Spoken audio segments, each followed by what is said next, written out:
Hello, thank you for joining me again. I appreciate all of you who are tuning in, and hopefully this is helping you or someone else you know, and I hope you get a lot out of it. So today we're gonna do something a little bit different. I'm gonna kind of let you know how the week went.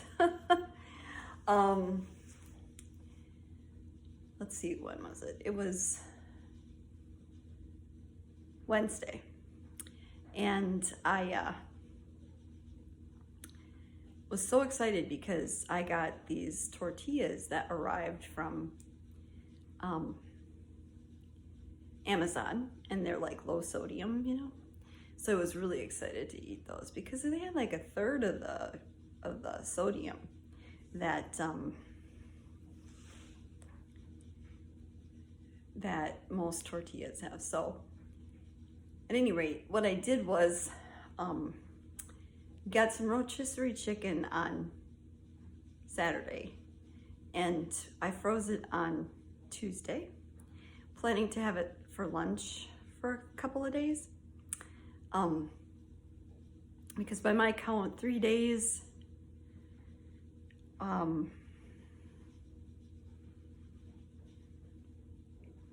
my count, okay, Sunday would have been day 1, Monday would have been day 2, Tuesday would have been day 3, and I usually go 3 days with the meats.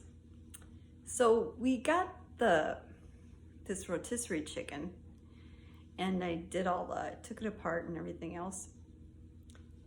And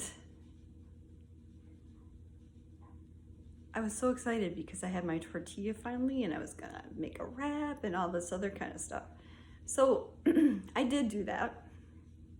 I ate it, and within an hour after eating it, I started with stomach problems.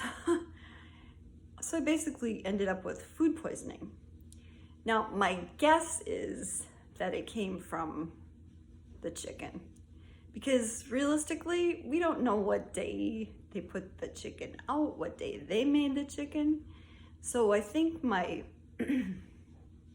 plan going forward is we either eat it the day that we buy it, or we could actually buy 2, and I could eat the chicken breast off of that, tear it all apart and freeze it right away instead of waiting. But I didn't know if I was gonna get hungry for it or not. So at any rate, so it was terrible. Like, I was shaking, had the chills, and it was the nicest day we've had in quite a while. So I had texted my husband like an hour before and said, hey, I'm looking forward to hanging out outside with you and enjoying the warm weather and such. And then this hit. And of course, we're getting phone calls from the mortgage company back and forth, about, because we're trying to refinance our home. And I'm not in any shape to be talking to anybody, even on the phone.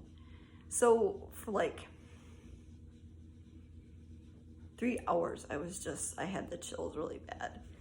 So finally I gave in, and I took some ibuprofen and made sure that I could at least stop the chills, which I did. They never came back after that. Excuse me. And so what I did after that was I just slept, but my bones are like, my muscles super tense, and I still am like having a problem lifting this arm. I think I slept on it funny when I wasn't feeling good, and I just don't realize it. But at any rate, so I'm just trying to work through that right now.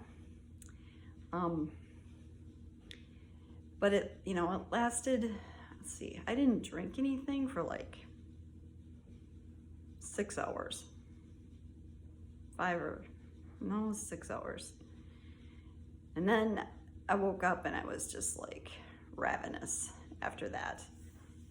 Had several peanut butter spoons, which is one of my favorite go-tos for a nutritious sweet snack. And I ate some horribly sodium-ridden mashed potatoes, but as my husband said, you know, you need to have your electrolytes get up. So I spent yesterday kind of first day recovering, and I just overdid it on, well, I shouldn't say overdid it, but I made sure I had a lot of potassium that day. So Wednesday night I had a lot of sodium, and then yesterday I made sure I had a lot of potassium. So, you know, and today I'm feeling almost back to normal except for this thing in my shoulder. So hopefully that goes away soon. Just pray for me if you can about that. So that was Wednesday, and that's pretty much how the rest of the week went. I've just been recovering since then. So also that day that I got the food poisoning, I got a rejection letter from Social Security disability.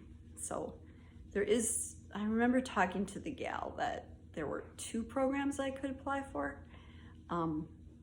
So she talked to me and said, you're gonna get a letter denying you this, but we're going ahead with the other applications. So I was like, okay, that's good, but whatever. So I got that done that day.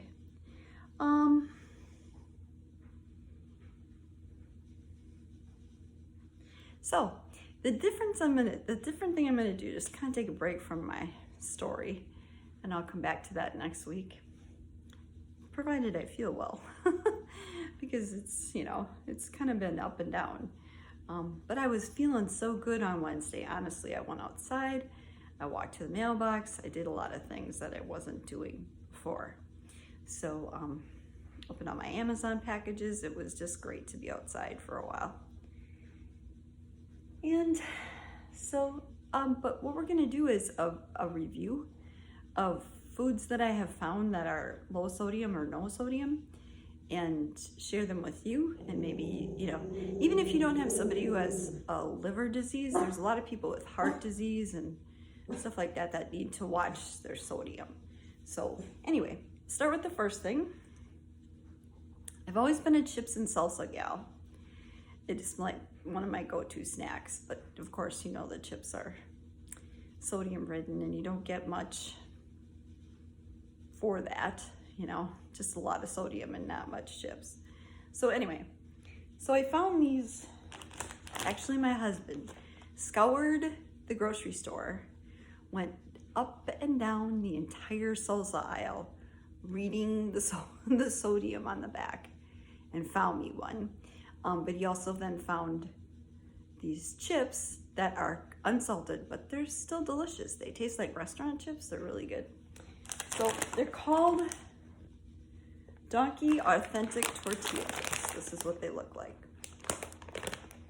Now, reminder that I live in Northeast Wisconsin, so I don't know if this is available everywhere. It says it's made in Illinois, so I would assume that you can get them just about anywhere, but not there's only that one grocery store, and it's not a chain. It's like really local and small and high priced, of course, but these are completely unsalted. There's no sodium in them, and there's a little bit of protein in here, but I mean, other than that, and there's some potassium, and some iron, which is good. But yeah, they're delicious, especially dipped in salsa, or I've also been using Fage plain 0% yogurt, and it's kind of like a sour cream. It's so thick. It's really good. Anyway, so that's the donkey chips. And then my husband found this Green Mountain Gringo. This is the salsa that has low sodium. So for 2 tablespoons, it has 75 milligrams, which is like a third of most of the salsas that are out there, even more. It might be a quarter depending on the brand. But yeah, it's called Green Mountain Gringo hot salsa.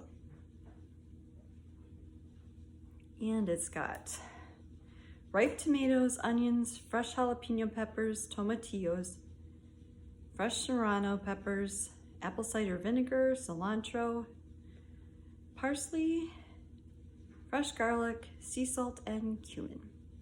So yeah, it's 75 milligrams of sodium, and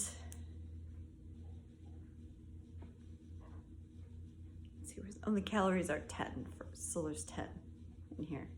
But honestly, you know, I was so desperate for food that I used to eat of some kind that having that just to nibble on was great. So anyway, so if you know where this is, if you check and see if you have this in your area.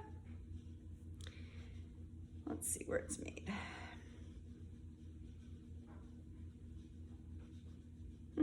Doesn't say where it's made. Interesting. But you can always look online too and see if you can find it there. So those are just a couple sodium, low sodium and sodium things, salt-free that I found. Well, that I've been eating, I should say. My husband found them. God bless him. He knows how much I love my chips and salsa. So, that being said, everybody be well, be blessed, know you're taken care of, and thank you so much for joining me today. God bless you all. Bye now.